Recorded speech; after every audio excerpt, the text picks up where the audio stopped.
What if everything that makes us human, every moment of kindness, every flash of self-awareness, every time we've stopped to question ourselves, wasn't just behavior?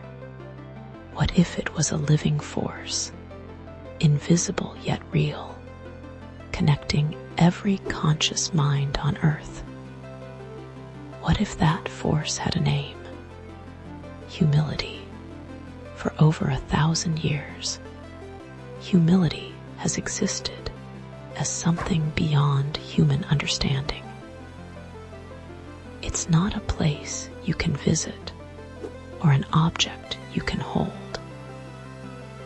It's both everywhere and nowhere, a field of energy woven through the fabric of human consciousness itself. Scientists can't see it.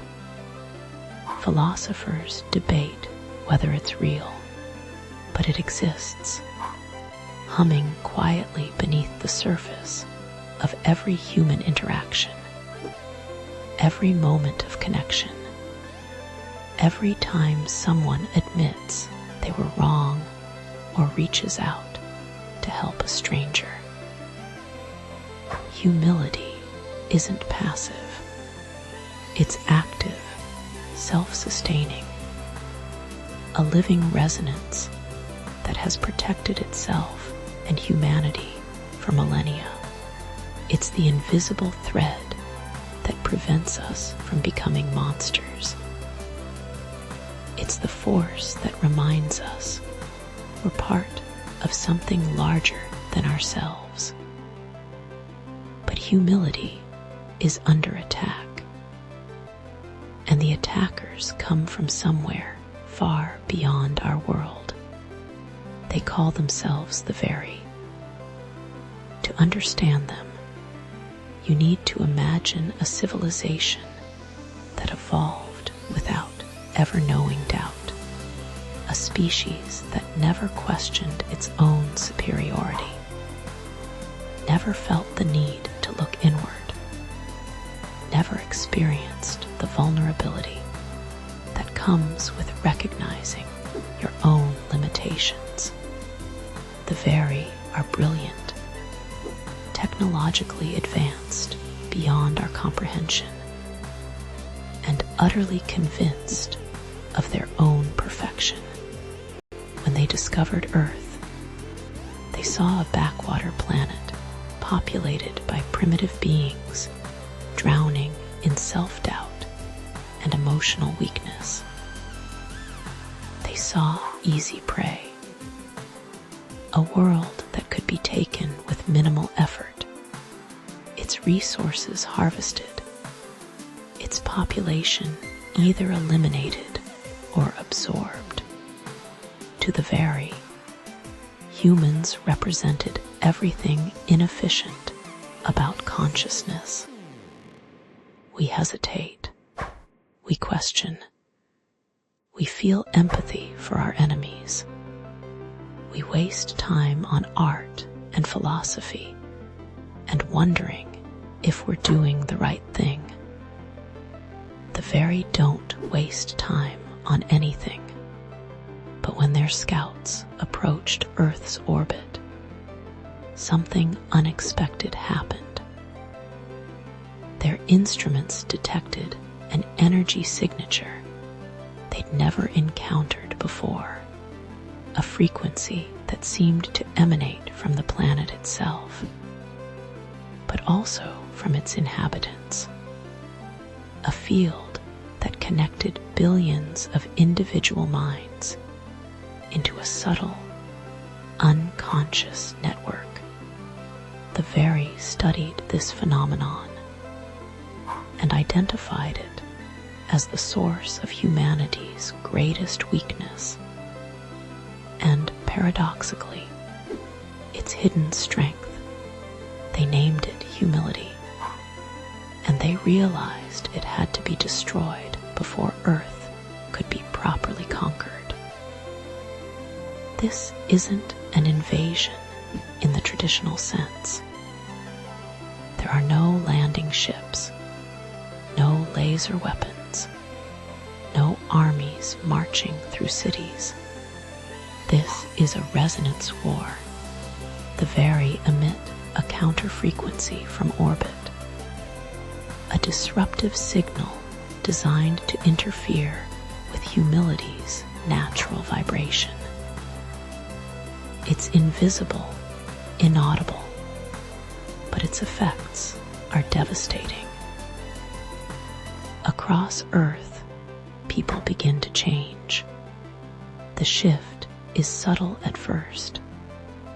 Conversations become more aggressive. Empathy fades like color draining from a photograph.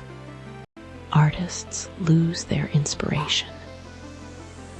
Scientists stop collaborating and start competing viciously. Parents look at their children with cold assessment rather than love. The soft edges of human interaction sharpen into cutting angles. People retain their intelligence, their memories, their personalities in most ways. But something essential is missing: the ability to see themselves clearly, the capacity to admit fault, the instinct to put others before themselves. These things begin to vanish, person by person, community by community, as the varies frequency slowly erodes the humility field. If humility dies completely, Earth becomes a mirror of the varies homeworld. Beautiful architecture, flawless efficiency, brilliant innovations, and absolute emotional isolation. Humans would exist in perfect loneliness, each mind an island, the invisible threads that once connected us severed forever. More dangerously, with humility gone, the field that maintains the boundary between individual consciousness collapses. The very can then merge their own collective mind into Earth's network, a psychic assimilation that would make humanity an extension of their will. We would become them, thinking their thoughts, serving their purposes, our individual identities dissolved into their perfect, terrible unity. But 3 people begin to notice something is wrong. Dr. Mara Ishin is a neuroscientist who has spent years researching collective empathy frequencies, trying to understand how human emotions synchronize during moments of mass experience. Concerts, protests, disasters. She's been mapping the invisible patterns of shared feeling.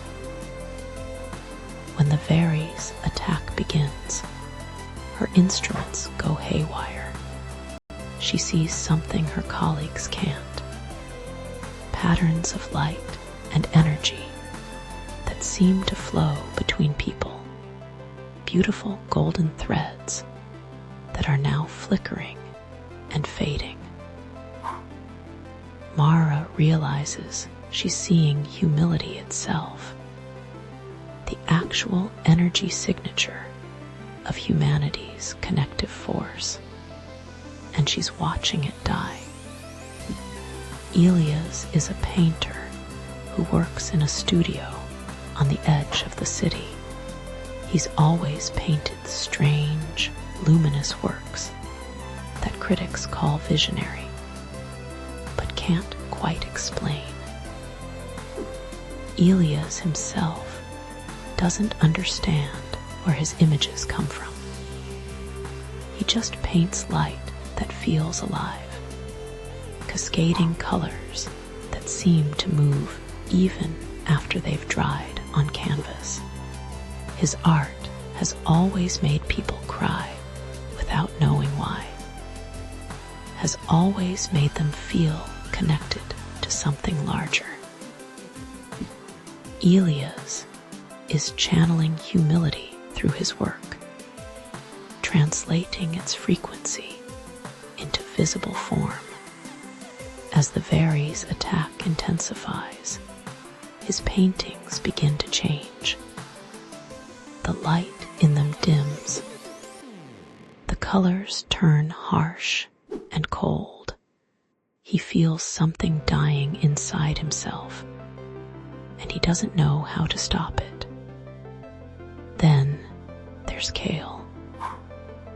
Kale is one of the Very, a scout positioned on the outer edge of Earth's atmosphere, monitoring the resonance weapon's effectiveness. But Kale has been watching humans for months now, observing their strange behaviors, their inefficient emotional displays, their constant self-questioning. And something unexpected is happening to him. Kale is beginning to feel humility. The more he observes humans, the more he's exposed to the field he's helping to destroy, the more something shifts inside his consciousness. He starts to question. He starts to doubt. He experiences, for the first time in his existence, the uncomfortable awareness that he might be wrong. For a member of the Very, this is a form of insanity, but for Kale, it feels like waking up. These three individuals, scattered across different worlds and different ways of life, are about to become humanity's only hope. Mara can see humility. Elias can channel it. And Kale, the enemy who's beginning to defect, understands how the weapon works. If they can find each other, if they can connect across the very barriers the Very are trying to strengthen, they might be able to amplify humility's frequency, to fight resonance with resonance, to remind humanity what it means to be human before that knowledge is erased forever. The war for humility has begun. It's fought not with weapons, but with awareness, not with armies, but with the simple, radical act of recognizing our own limitations and choosing connection anyway. The fate of human consciousness hangs in the balance, and the outcome depends on whether three strangers can remember what billions are beginning to forget: that we are not perfect, that we are not alone, and that our greatest strength has always been admitting we need each other.